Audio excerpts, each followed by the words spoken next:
Hey guys, Mike here from the Sell Your Service podcast. This week I'm with Mark Worden, who runs MiHi Digital, which is a local to me in England digital marketing company.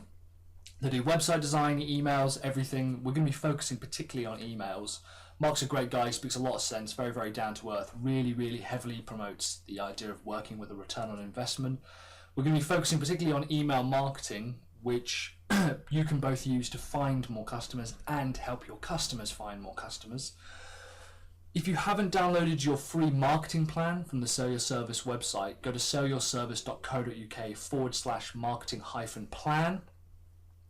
This marketing plan is designed specifically for digital creative professionals like you. It's completely free and comes with a template and basically goes through a lot of the stuff that Mark actually kind of brings up. In the meantime, let's jump into it and say hi to Mark from MiHi Digital. Hello everyone, welcome to the Sell Your Service podcast. I'm with Mark Worden. Mark, how are you doing? I'm very well, thank you. How are you? Yeah, I'm good, thanks. I'm really good. Mark, before we kind of jump into it, why don't you tell us a little bit about what it is you do, how much you make, you know? I run what I would regard as a digital agency. I used to work in-house. I specialise in online marketing for about 6 years.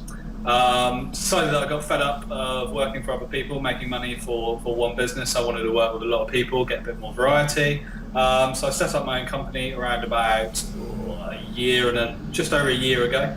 I have around about 55 clients. And very much focused on working on areas that I thought that other people don't focus enough on.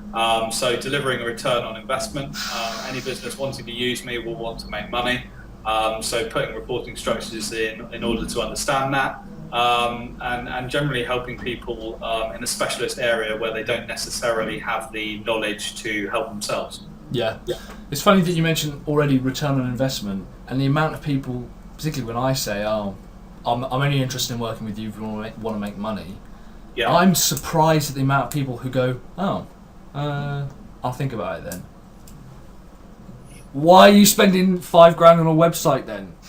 I think the problem with websites in particular is that people see them as an expense rather than a revenue generator. Because I would look at the lifetime of a website being 3 to 5 years tops. If you get the wrong decision at the start, then you're potentially costing yourself hundreds of thousands of pounds for the sake of saving one. And every business has cash flow, but sometimes you need to make a decision whether it's worth holding off on that decision to get a new website so you have the funds to get the right person to do it, or rushing it through because you think you need one in order to particularly at the moment hit the Christmas rush and end up chopping your own hands off for the next 3 years. In particular, I want to talk to you around the return on investment. You also do email marketing. Yeah. So what I'd really like to explore is the relationship between you selling email marketing, a customer having a website, and how those two, generate money together. Is that something that you kind of have to explain to customers? I think the premise of selling email marketing is very similar to the person that's going to end up using it, because I view online marketing as someone is going to make a decision or a procurement decision for your service or a product at some point in time. The thing that a lot of people struggle with is that decision may not be at this precise moment in time. So if I walked into a room, so I gave a talk to a group of 20 business people, asked them how many people need a website or email marketing at this precise point in time, none of them are going to put that hand up, principally because they're scared to jump and then say, I'll build you a website or I'll do your email marketing. But at some point in the next 2 to 3 years, depending on where they are in that cycle, they will realise that they need email marketing or they will need a new website for their business. So then it comes down to how do I take from that moment in time where I've stood in front of them in the room, I have their full attention, how do I create contact points with that person up until the point where they need to use my services. So whether it's an email, whether it's a website, whether it's social media help, no matter what area they need help in, how do I get contact points and create them in advance of that? So the way I use email is very similar to the way that I'd encourage other people to use email, in that you are creating a relationship over a longer period of time with a customer. You can break that down into two areas. New customers, generating more revenue from your site, capturing information, and then building a relationship after they've left your website and keeping in their mind, particularly given that they may be looking at 2 or 3 other websites. And the second is, how do you create loyalty with your customers? How do you keep them coming back? How do you increase the level of revenue that you get per customer? If you sell a product, is that product complementary to other products? How do you let them know about it? Yeah. They've bought this, would they like to buy that? And ultimately, there's a lot more revenue to be generated for the majority of businesses in creating more revenue from their own customer base. Yeah. And encouraging repeat purchase, encouraging knowledge of new products, and also, spreading the word. So encouraging sort of viral marketing through email, encouraging them to refer a friend on. Got one from M&S the other day. They sent out a online code about 2 weeks ago with 10 to 20% off for friends and family. You forward it on. All of a sudden, they capture that email. Yeah. Someone else captures the email, and if you walk into any Next store at the moment, they're probably offering you somewhere in the region of, say, £10 to £15 off of their products, purely because they can put that price point on that email, because it is generate revenue when they start emailing you. You may think, oh, I never spend any money from an email, but the average revenue derived from a pound spent on email marketing is between 8 and 12. Yeah. So people out there do buy from email, and they buy when they want to make that decision. And ultimately, the amount of contact points and relationship you have with them, building up to that point, is going to decide whether or not they buy from you. Yeah, I mean, that's you've kind of basically, for anyone who you might want to go back through that, Mark has basically explained the ABCs of email marketing, which is really good of you, so cheers for that. And I think the point that I really picked up on there is that people try to move from, they found you and discovered you and they know you exist, and people try to jump straight away to buy. And I'm like, there's so much that goes on, in between. Email marketing is a really great way to kind of do that. Do they like you? Do they trust you? Do they understand what you do? All this kind of stuff. Rather than trying to move straight into buy. And then you mentioned again this weird thing called telling people stuff. Like I've always found it really funny when people are like, but how do you get someone to know about your other products? I'm like, you tell them, I guess.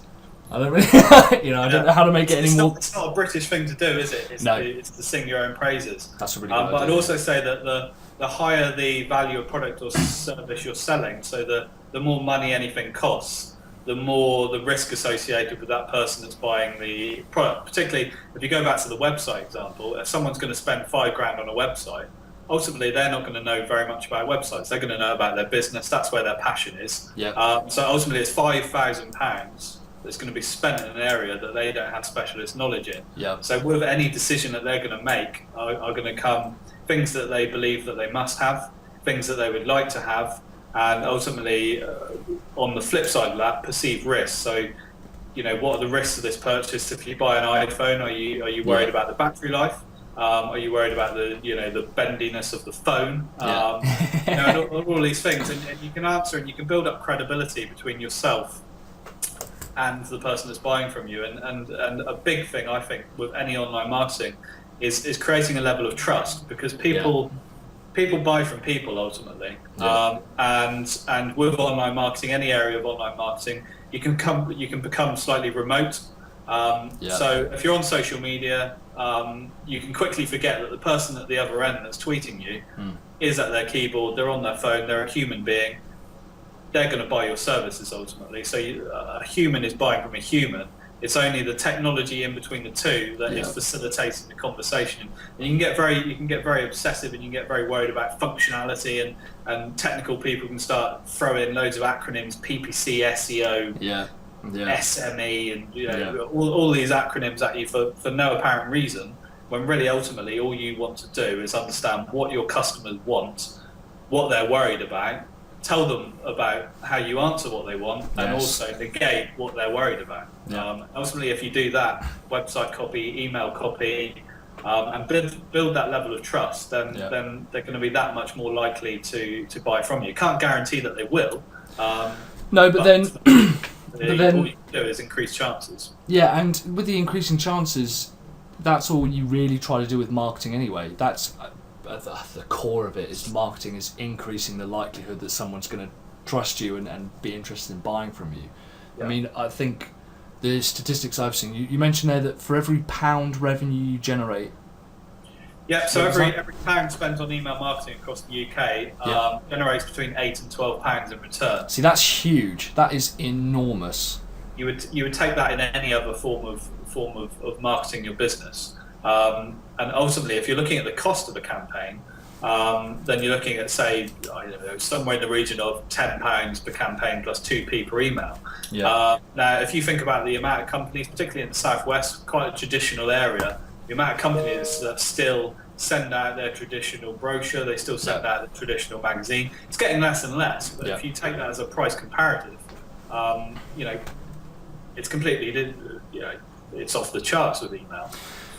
With the email kind of content that goes out, do you help and do you consult with your customers with that, or do you just kind of expect them to do all of it? What's the relationship there?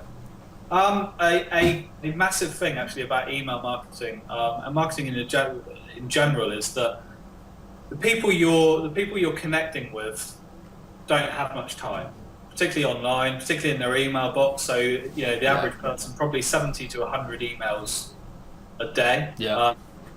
Some of them will be Terry's downstairs with the sandwiches.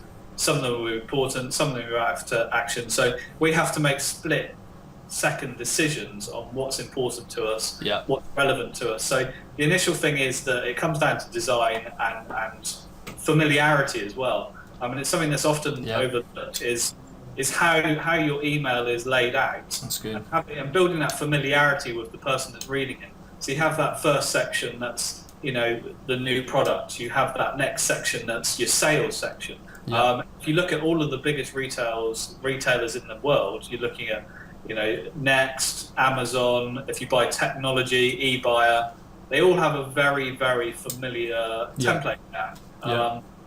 And a lot of work will go in with the client in terms of understanding what it is they're looking to gain from email, understanding their business as a whole, and thinking about things that they may not have already thought about from email. And then building a template and a structure for their content that's going to be built up over time and repeated over time, and repetition of brand message and familiarity with your email content is crucial to its own success. Because you know what it's like. If I send you an email today, I completely reformat it, send it with a different header, change it up. You have to go, it's learning from scratch again. And people do love repetition and familiarity. They don't know it, but they do love it.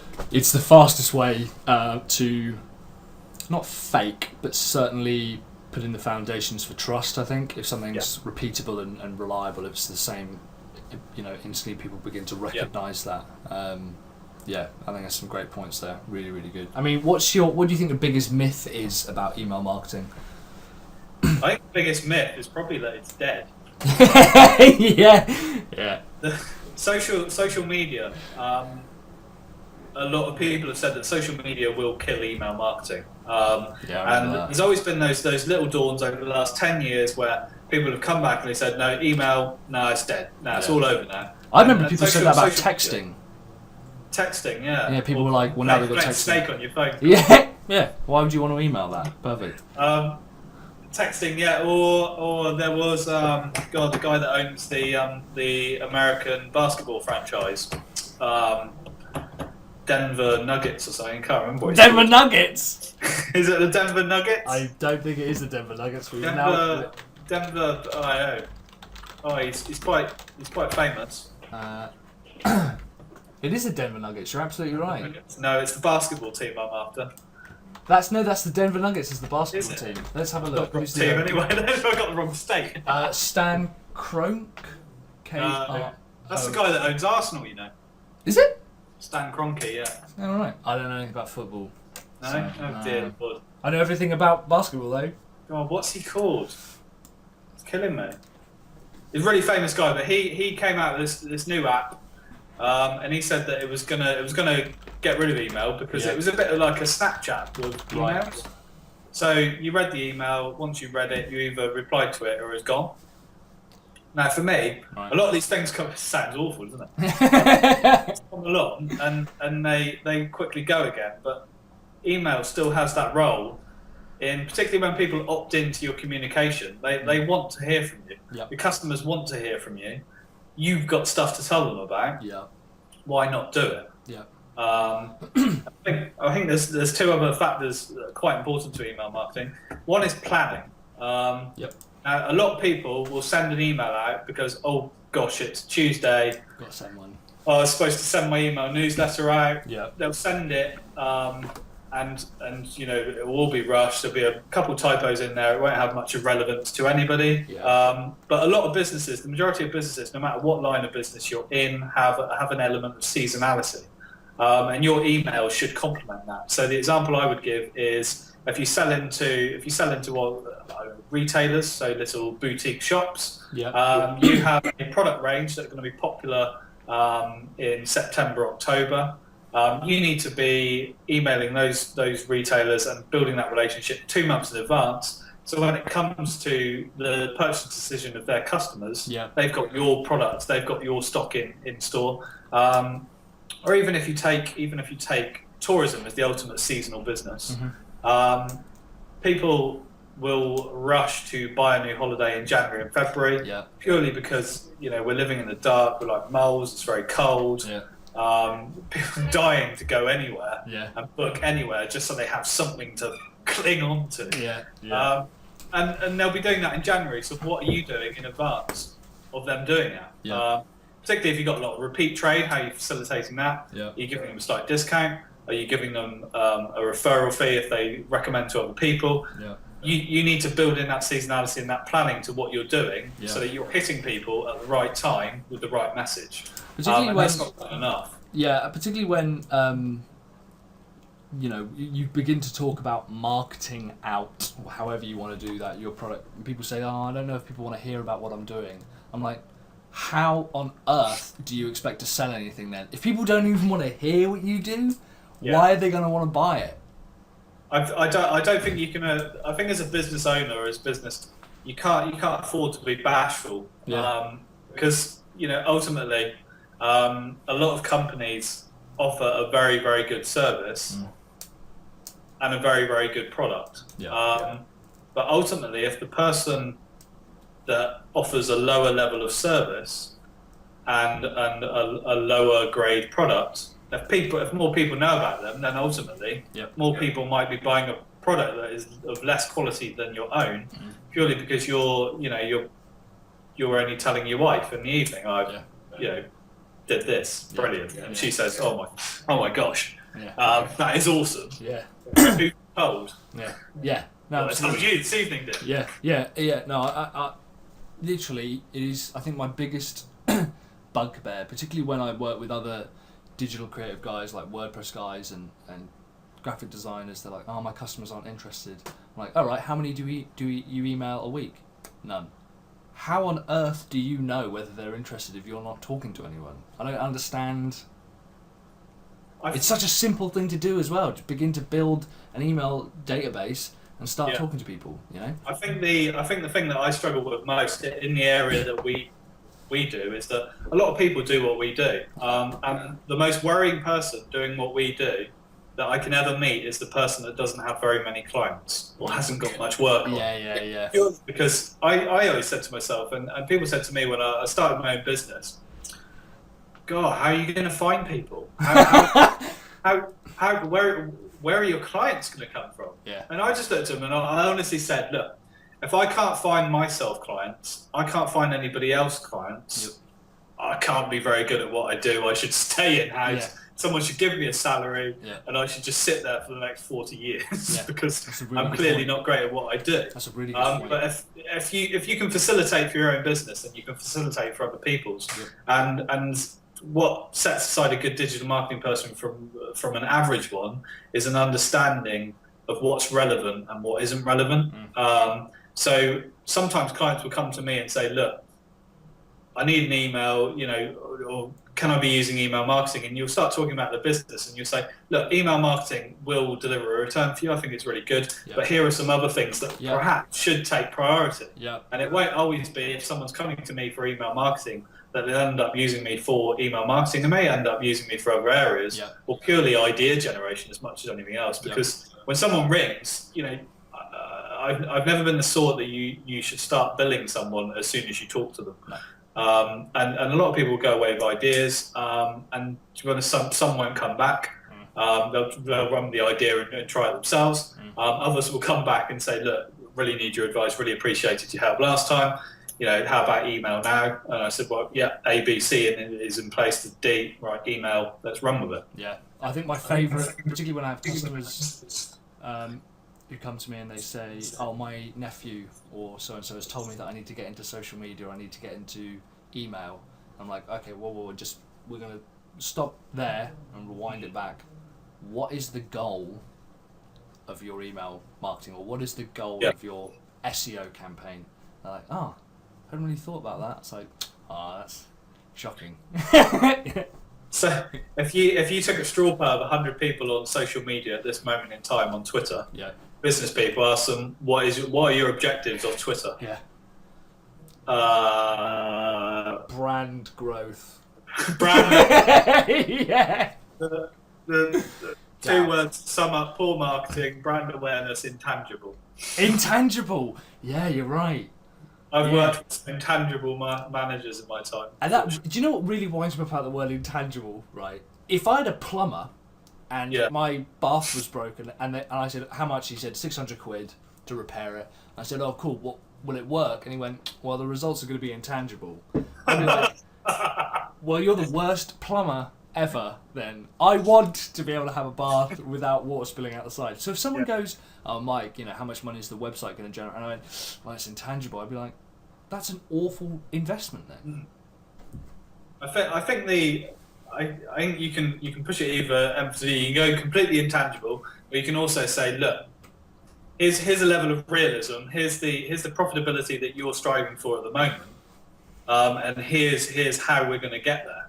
Because what I'm keen to say is, usually clients will say to you, right, I turn over £100,000, or no matter what the figure is, I turn over 100 million. They all have, no matter what level of income they have, they all have a target for the next stage. So the person turning over 100 might want to turn over 150. Have a nicer holiday, buy a big car. The person turning over 100 million will certainly have a board, and they will want to be driving dividend payouts at the end of the year. Might want to turn over 120 million. So similar growth in terms of percentage. But what I always focus on is, how do we get from A to B? And the steps that I need to put in place.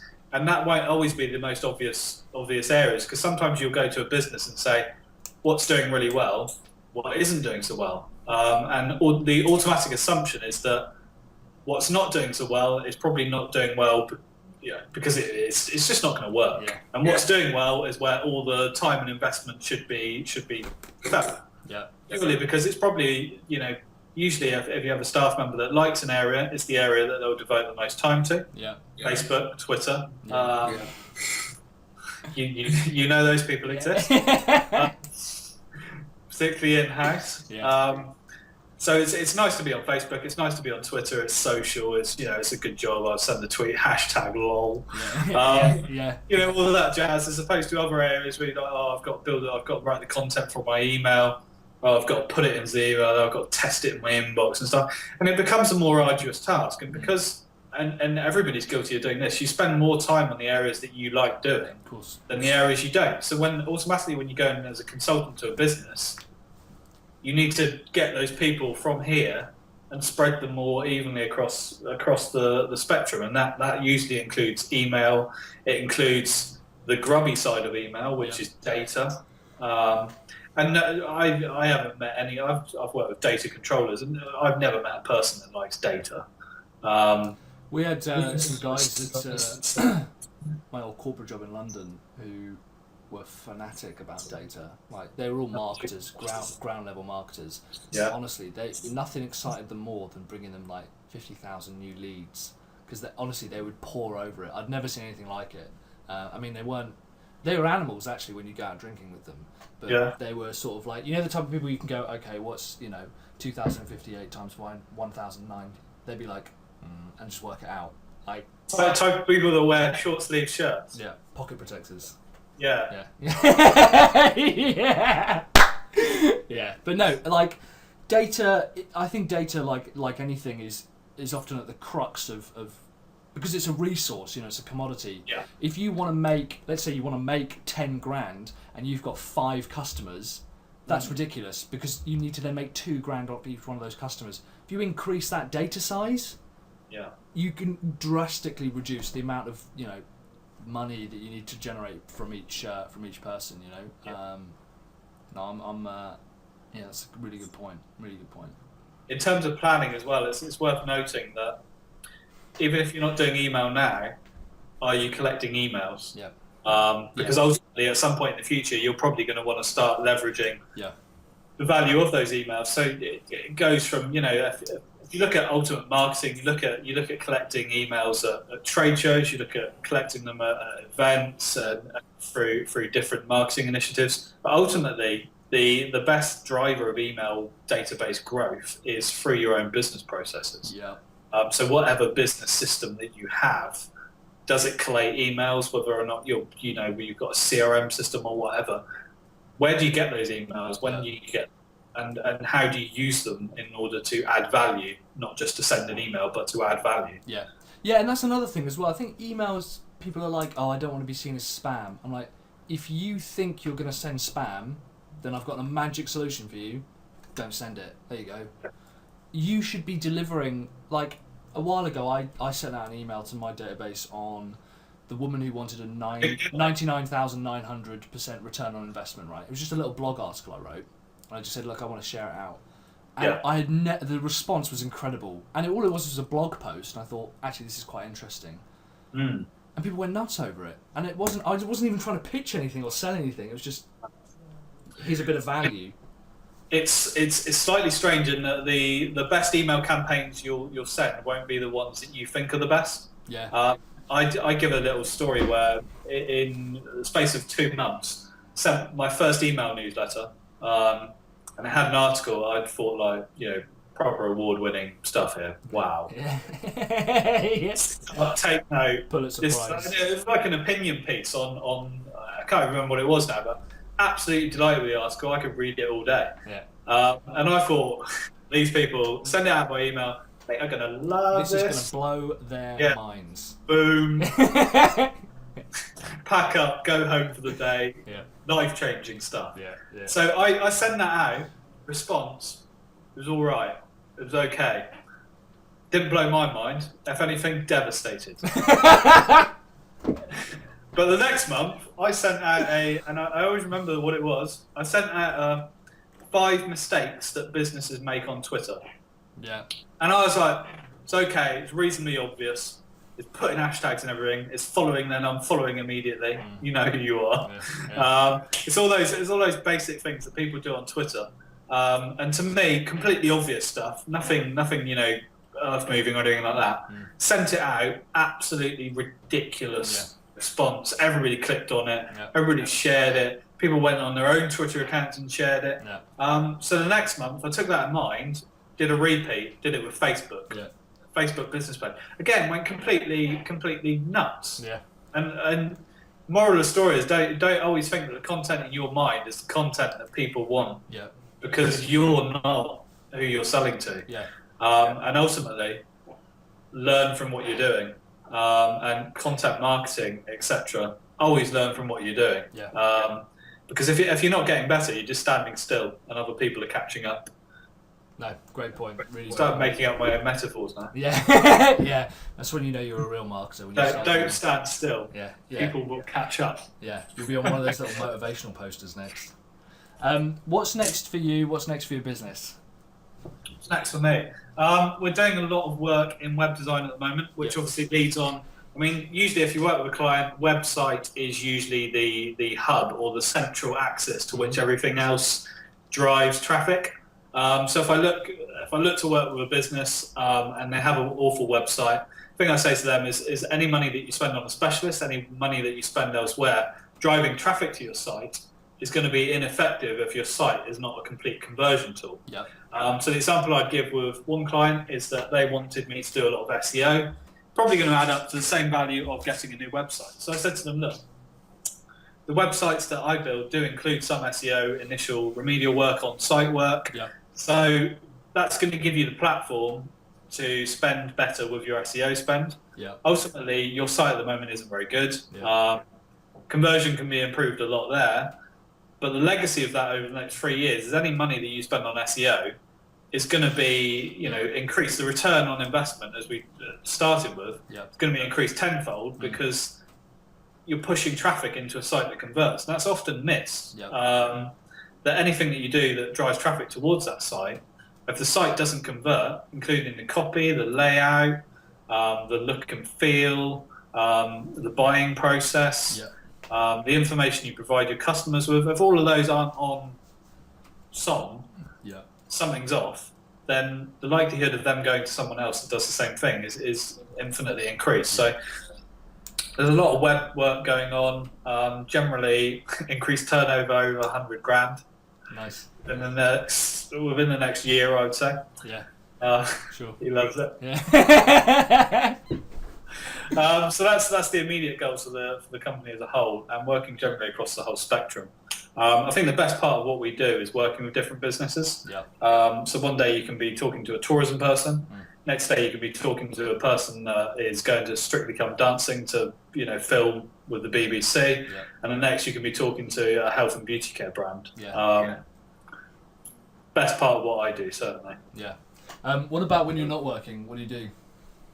When's that?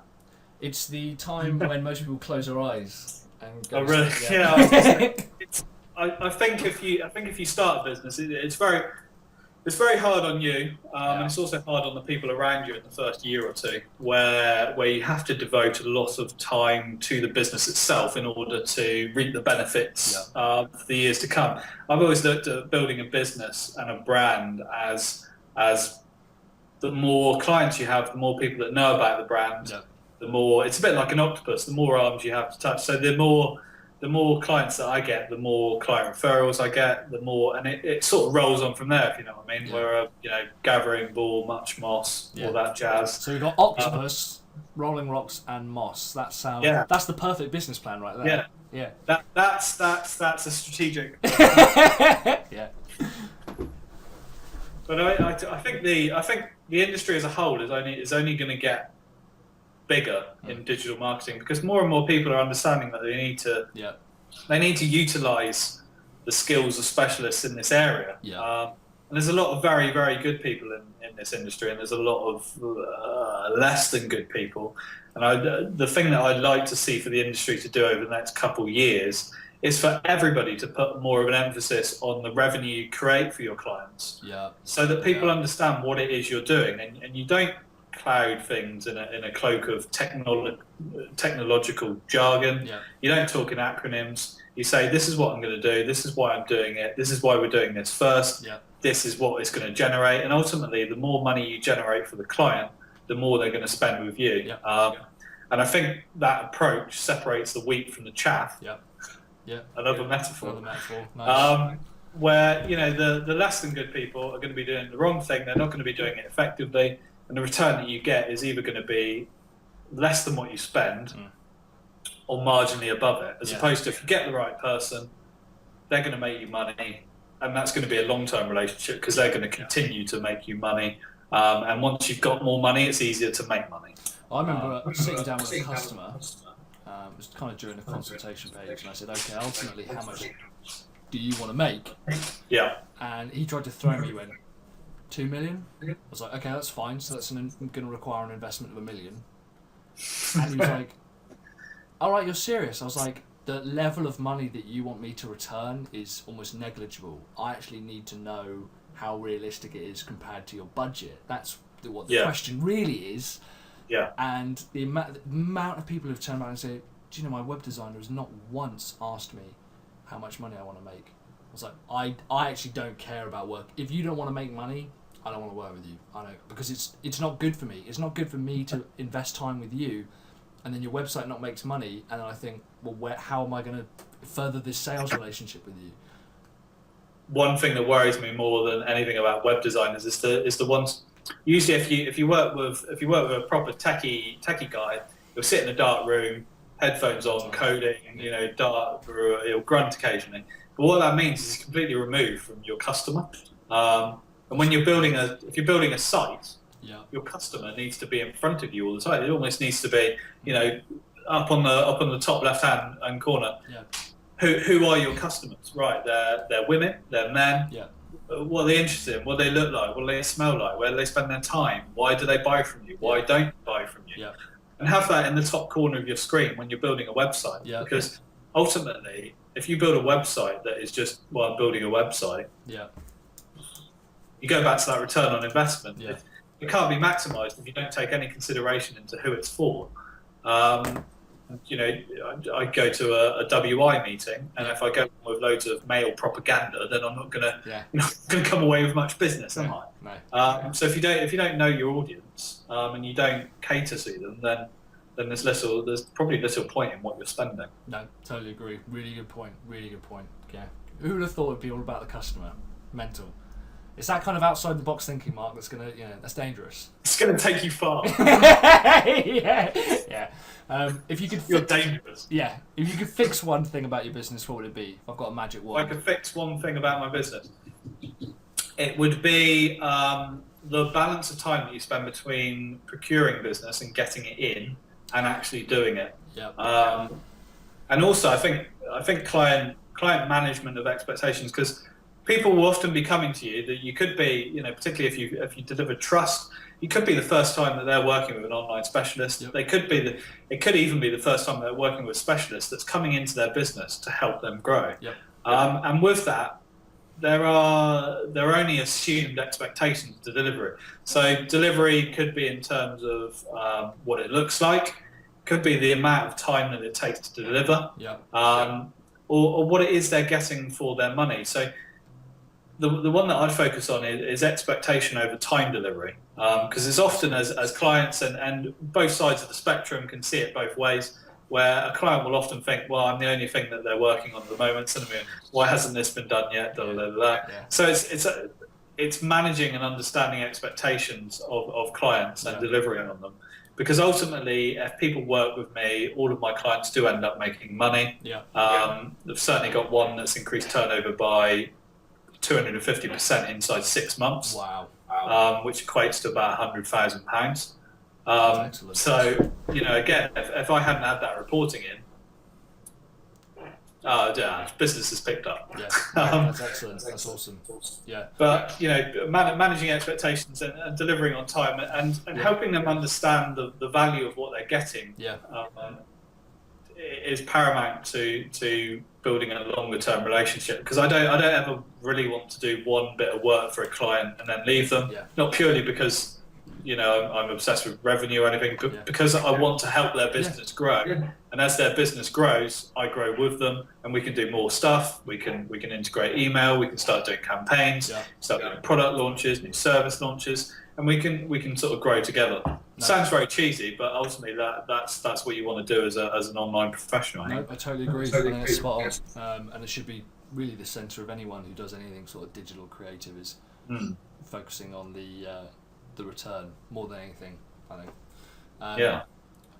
Cool. So we're a fraction over time. What I'm going to do now is we're going to jump into the lightning round. Oh hell! I've no idea what I call it this, because I always go off on a tangent. Is it really slow? Yeah. It takes 45 minutes. But in 10 minutes, explain your passion. Yeah. Like we'll try and breeze through it, and I'll try and keep my follow-ons short. So what's the first thing that any business that uses email marketing should know? That's a tricky question, Priorities, mate. The first thing that should know is that MailChimp is a very good system, but don't use a MailChimp template because you won't differentiate yourself from anybody else's brand. Okay, that's good. It probably won't do you justice either. Okay. In no other area of business would you get something for free Yeah. and expect it to be the best. That's good. No, I like that. That's good. No, cool. What's the most successful way you found customers? Most successful way I found customers initially through Twitter, actually, and social media. Yeah. But generally, word of mouth is very, very powerful. And how you can facilitate that with your customers through email is also another valuable tool of using it. No, that's good. No, I like that. Yeah, that's really good. How do you stop competing on price? How do I stop competing on price? I work with a salesperson, actually, he's a client, and he says very wisely to me that you're never too expensive, you're just talking to the wrong person. That's good. Yeah, no, I like that. No, and I think you bear that in mind with whoever you talk to, that ultimately this is the value of my service, and this is the return you're going to get from it. Yeah. You keep it in that box, then ultimately if they don't come to you, they weren't the right customer for you. Really good point. In fact, that's a really good point, and that helps a lot of the guys I work with, particularly on this service. They have a confidence issue in that department. So yeah, it doesn't even have to be down to you guys. It can I won't be the cheapest, but I won't be the most expensive, but I know I will be the best value. Yeah, no, that's really good. I like that. Business cards, yes or no? Yeah, no. Yeah. Why? Why? Because I hate business cards. Go to anyone. Go to anyone that's been to a networking event. They will often measure their success in business cards that they have derived from that event. Yeah. You'll go back to the office, and I've seen it before. How'd you get on? 12 business cards. Yeah. Yeah. Brilliant. Sorry, did you say Pokemon cards or yeah? Yeah. Yeah, you know those little Pog things. Yeah. Yeah. No, I totally agree. No, I hate them too. How do you convert users who visit your site into customers? I think ultimately the majority of people that visit my site will be gaining some level of value. So I do a lot of blogging, a lot of advice articles, and they're tailored to people that will be visiting the site, so business owners, small business owners. Ultimately, when they talk to me, I think the thing that people often worry about is that you're going to get a technical conversation, or you're going to get a sales conversation. With me, I'm very, very talkative. You'll probably be on the phone for 20 minutes, but you won't feel A, like you've been sold to, or B, like you've spoken with Bill Gates. So those two things, and generally taking time to talk to people about their business, what makes them tick, what makes the business tick, and ultimately how you can help them achieve that tends to increase conversion, purely because I have an interest in the people that I work with. I have an interest in their business. That's centered to who I am, what I do, and people like that because people like to think that people are interested. Awesome. No, and they are in this respect. Yeah. Well, that helps as well. I do. Yeah. What's your favourite project management tip? Project management tip. It would see this can go either way. If you're doing a web build, do give your client access as you build. But don't do it until you're at a stage at which progress has been made.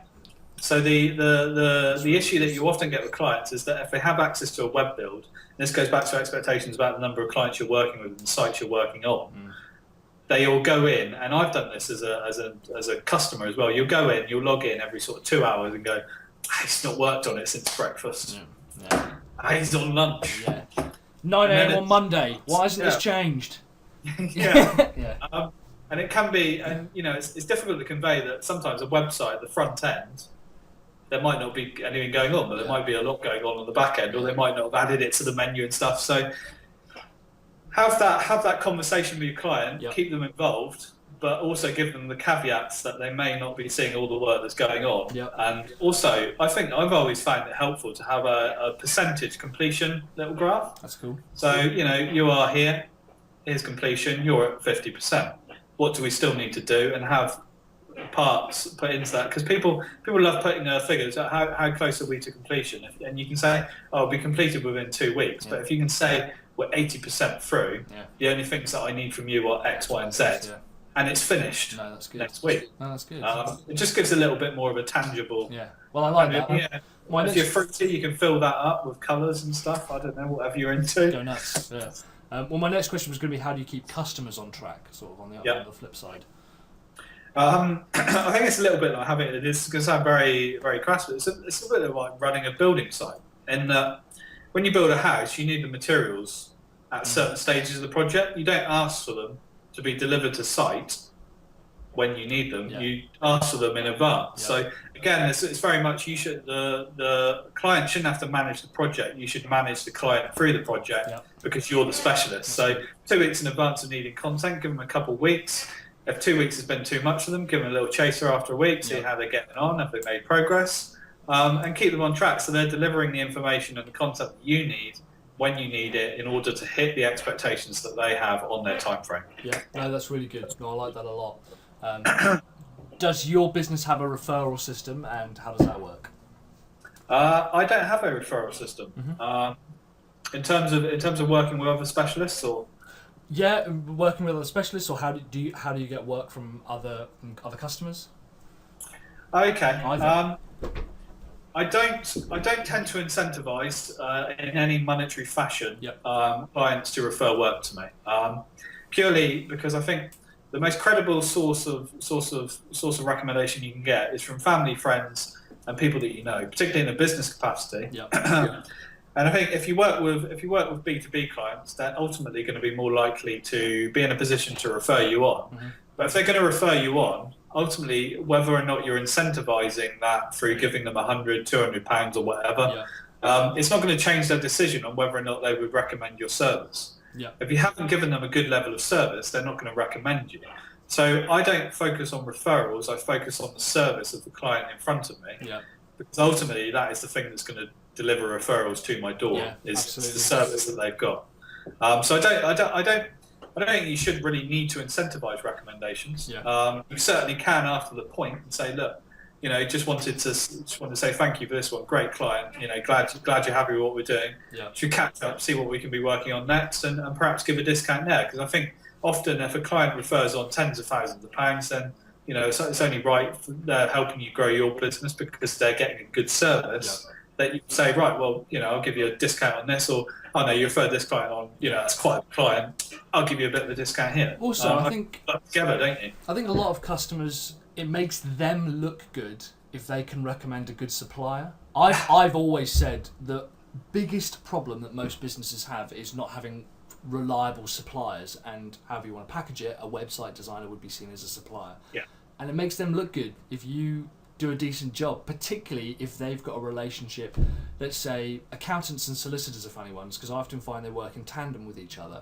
So if I work for an accountant, often I will get their solicitor firm's business and vice versa, and it makes them look good as well. It's like they've given them a really decent lead or something. It tends to be, I think, when I recommend someone else on, it gets almost my credibility on the line as well as theirs. And if it doesn't go well, I'm not going to be happy. Absolutely. So if I'm recommending someone, it's only going to be the best of the best. And particularly, currently I don't work with freelancers, and the only way that I'd work with a freelancer is if I work with them directly. I could vet their work and know that their work is going to be up to the level of standard, and have that quality system in place where the freelancer isn't ending up dealing directly with the client, because I have a quality of service that MiHi Digital offers people that needs to be upheld at every point, and that's whether that's staff members, whether that's referrals, whether it's that's a great point. Because my brand is about the quality of service that we offer people and the delivery of it. And any compromise on that is going to directly impact on our reputation and recommendations from others. Because if someone has a bad experience of a brand, they'll tell 12 to 16 people. If they get a good experience, they only tell 4. Really good point. So as long as you deliver a good level of service, no matter what it is in this area, that level of service will determine how many referrals you get from your clients. Because I went there, at the start, I said 50, 60 clients. I get a lot of business from my clients' referrals. I don't need to incentivize that, because I and they know that the service I deliver to them is going to be enough for the people they're recommending to. No, really good. No, spot on. I like that a lot. That's good. Last one. How do businesses like ours differentiate themselves? How do we be seen as unique? There's a couple areas I try to differentiate myself in. One is the return on investment, and always linking it back to that, adding value. The other is not talking in technical jargon. the majority of other people in the digital industry that I speak to that talk in technical jargon, They love it, don't they don't know what they're doing. Yeah. If you shroud, and the ultimate example I give is IT people. Yeah. If an IT person has a problem that they can't solve, they will shroud it in several different potential avenues in which they could solve it, or they will shroud it in technical jargon that they feel will float over your head that you won't understand. Yeah. And it's the same with digital people. If you're putting stuff into technical terms, it's not necessary. Yeah. So the first one would be delivering return on investment and always Yep. reporting on that. Yeah. The second would be cutting out technical jargon.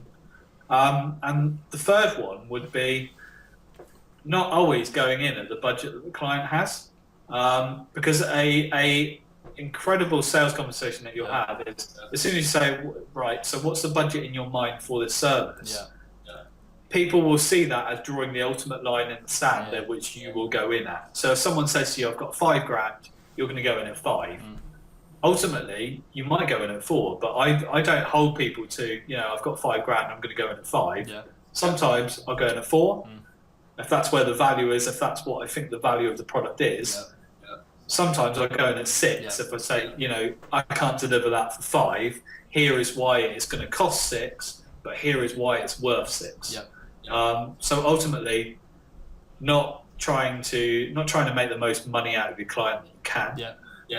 Delivering a return on investment and not talking like a technical monkey. No, that's really good. That's really good. That wasn't very lightning, though, was it? No, that was good. That was fine. It was, just over the time. Edit that down. Yeah, we'll cut that out. That's fine. No, that's good. Really, really good. How can people reach out to you? Like that. Physically, come in my office and touch me. That's absolutely fine. Depends where you touch me. Yeah. I mean, the thing about building a brand that I always found is make yourself as accessible as possible.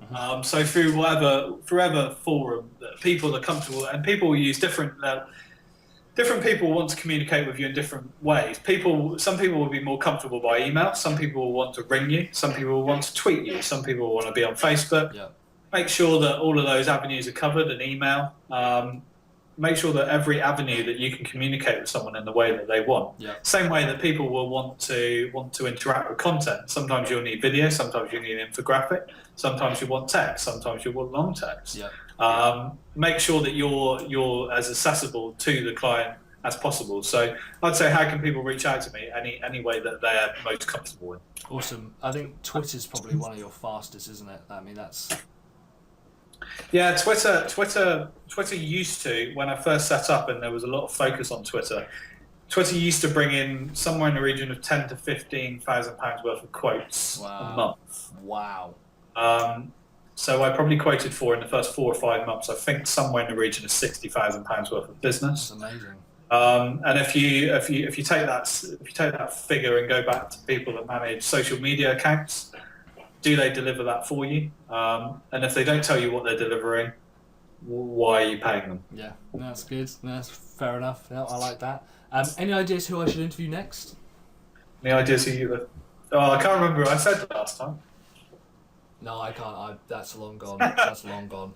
That's in your bank somewhere, that video. No, it was. So for those who didn't, we tried this podcast ages ago, and my computer equipment just basically crashed and just wiped the whole recording. So I was like, oh, that was useful. Yeah. So when I was gutted because there were like 3 recordings, but now it's like I've got a bank of like loads of them and very sophisticated backup systems and whatever. Good. Technical stuff. Good. But all right, well you'll have to email me over who you reckon I should interview next if there's anyone else. Yeah. Other than that, Mark, thank you so much for your time. It's been absolutely awesome. No problem. I hope you've had a good time. Loved it. Rock and roll, awesome. Well, I'll let you get on with your day, and I'm sure we'll catch up later. For everybody else out there, thank you very much for your time, Mark. Speak to you later. Cheers. Bye now. Hey guys, how was that? Pretty awesome, right? I really like talking to Mark. He's always got tons of stuff to say. Huge amount of advice there, particularly around making sure that you get a return on investment and that your customers get a return on investment. I hope it spoke a lot of sense to you. Remember to check him out at MiHi Digital on Twitter. He's always wanting to say hello, or you can find him at mihidigital.com. We'll put the links down below. In the meantime, remember to download your free marketing plan. That's sellyourservice.co.uk/marketing-plan. Make sure that you download that and take full advantage of it. In the meantime, I've been Mike Killen from Sell Your Service, and yeah, get out there and sell your service.